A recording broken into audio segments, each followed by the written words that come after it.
tinuro kasi nga karamihan nasa provinces.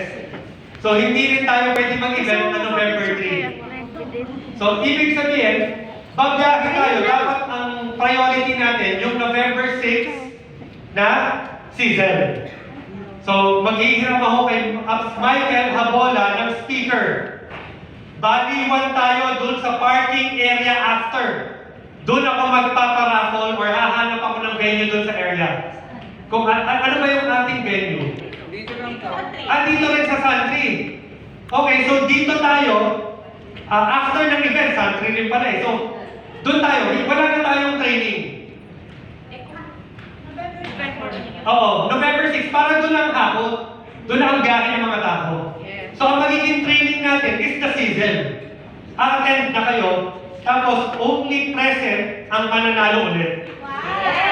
So, siguro after nun, yung meeting